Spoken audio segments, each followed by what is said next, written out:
This video is an ultimate guide to the 10 best things to do in Sintra, Portugal. 1. Pena's Storybook Palace. Start your Sintra adventure at the crown jewel of the region, the Pena National Palace, a hilltop fairy tale come to life. This romanticist castle, built by King Ferdinand II in the 19th century, looks as if it were plucked from a fantasy novel. Perched nearly 500 meters above sea level, atop the lush Sintra Mountains. Its architecture is a whimsical mix of Gothic, Moorish, and Manueline styles, painted in vivid shades of yellow and red that glow in the morning light. It is far more than just a photogenic backdrop. The interior is well preserved, featuring King Ferdinand II's private chambers, with original wallpaper and furnishings. To beat the massive crowds that arrive by midday, arrive right when it opens at 9:30 a.m. If you are lucky enough to be there on a rainy day, you might witness a stunning sea of clouds below the palace, creating an unforgettable sight. Do not rush through the palace.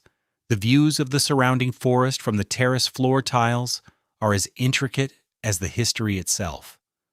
2. Quinta's Magic Wells. Next, descend into the mystical world of Quinta da Regaleira, a UNESCO World Heritage Estate that is far more mysterious than a typical palace. This enchanting property is a labyrinth of secret tunnels, lush gardens, and esoteric architecture designed in the early 1900s. The main attraction is the initiation.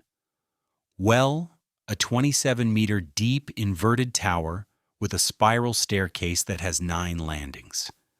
Descending into the well feels like entering another realm. The temperature drops, the light fades, and each step feels laden with centuries of symbolism. The well connects to a network of underground caves and grottos, making a walk through the grounds a proper treasure hunt. 3. Moorish Castle Walls. Walk the ancient ramparts of the Castle of the Moors, Castelo dos Muros, a medieval fortress perched on a rocky hilltop opposite Pena Palace. This 8th and 9th century stronghold offers a completely different experience from the ornate palaces, with double stone walls snaking along the granite mountain ridges. It is known as Portugal's Great Wall, and walking along these high, uneven battlements gives you a breathtaking 360-degree panorama of the entire region. On a clear day, you can see the colorful Pena Palace, the charming town below, and the distant Atlantic Ocean shimmering on the horizon. The climb requires good, sturdy walking shoes and a reasonable level of fitness, as the stone steps can be quite steep and uneven. The view from the top, especially at sunset when the golden light hits the ruins, is the most dramatic in all of Sintra. 4. National Palace Tiles. Return to the historic center to visit the National Palace of Sintra, easily recognized by its 2 iconic white conical chimneys rising above the town. This palace is the best preserved medieval royal residence in Portugal, having been inhabited by the monarchy for nearly 800 years. Step inside to see the stunning Hall of the Coats of Arms, a domed ceiling decorated with the heraldic symbols of the Portuguese nobility. The palace is famous for its beautiful collection of azulejos, hand-painted tiles, including a room covered in intricate mudéjar tile patterns. A ticket for adults costs €13, and you can see everything in about 1 to 2 hours. Because it is located right in the town square, it is an easy addition to your itinerary and a great backup option if the mountaintop attractions are too foggy. 5. Monserrate's Exotic Garden. Escape the crowds at the Park and Palace of Monserrate, a romantic architectural masterpiece hidden in the forest. The palace itself is a stunning blend of Gothic, Indian, and Moorish styles, but the real star is the surrounding 50-hectare park. This garden is a living museum of exotic flora from across the globe, including a fern valley, a Japanese garden, and a Mexican garden featuring yuccas and cycads.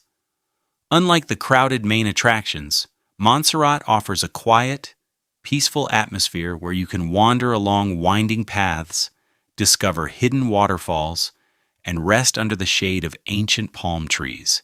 It was once described as a vast open-air greenhouse, and walking through it is like experiencing a different continent at every turn. 6. Cabo's Atlantic Cliffs. Drive to the wild and windswept Cabo de Roca, the westernmost point of mainland Europe. This dramatic promontory marks the literal end of the continent, with a 140-meter-high cliff plunging straight into the vast blue Atlantic Ocean. A stone monument at the site bears the famous words of poet Louis de Camões, "Where the land ends and the sea begins." The wind here is incredibly strong, so hold on to your hat and be careful near the cliff edges. While the view is spectacular anytime, visiting at sunset is an unforgettable experience. As the sun sinks into the horizon, the sky and the crashing waves turn brilliant shades of orange and purple. It is a short, half-day trip from Sintra and is best combined with a stop in the charming seaside town of Cascais. 7. Historic Center Bites.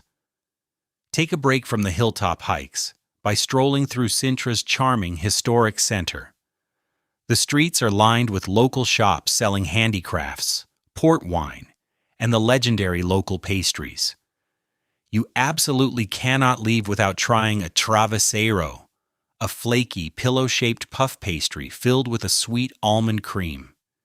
Head to the historic Casa Periquita Bakery, which has been baking these treats since 1862 for the authentic experience. You must also sample a queijada, a small, sweet tart made with fresh cheese and cinnamon, which dates back to the medieval era. Grab a coffee and a pastry, find a bench overlooking the National Palace, and soak in the town's peaceful vibe. 8. Capuchos Cork Forest. Discover the humbling convent of the Capuchos, also known as the Cork Convent, hidden deep in the Sintra forest. Unlike the opulent palaces, this 16th century Franciscan retreat is an extreme example of religious austerity, built into and around massive granite boulders. The tiny cells and narrow passageways were lined with cork, which grows abundantly in the area, to protect the monks from the cold and wet. The atmosphere here is one of profound silence and spirituality, as the tiny stone buildings blend seamlessly into the dense, mossy forest. It is a stark contrast to the colorful palaces and offers a quiet, reflective break from the typical tourist trail. 9. Biester's Secret Gardens. Step into the recently opened Biester Palace and Park, a hidden treasure that rivals its neighbors in beauty. This large family summer home is known for its incredible interior decorations, including extensive use of wood and detailed frescoes. The palace was even used as a filming location for The Ninth Gate, starring Johnny Depp. The surrounding 5-hectare park is a romantic masterpiece of lush landscapes featuring man-made caves, cascading waterfalls, and peaceful lakes. The gardens offer privileged viewpoints over the town of Sintra and the surrounding hills. There is even a tea house in the garden where you can pause to relax after your explorations. 10. Tram to Praia Beach. Finally, hop on the historic Sintra tram for a charming 45-minute ride through the countryside down to Praia das Maçãs Beach. This narrow-gauge electric tram, which has been running for decades, connects the mountain town to the Atlantic coast. The journey itself is a delight, as the carriage rattles through lush forests, past small farms, and alongside stone walls. The tram terminates just above the sandy beach, where you can dip your toes in the ocean and enjoy a fresh seafood lunch at a seaside cafe. It is a fantastic way to spend an afternoon away from the monuments, combining old-world transport with the beautiful Portuguese coastline. A single ticket costs just a few euros, making it an affordable and memorable adventure.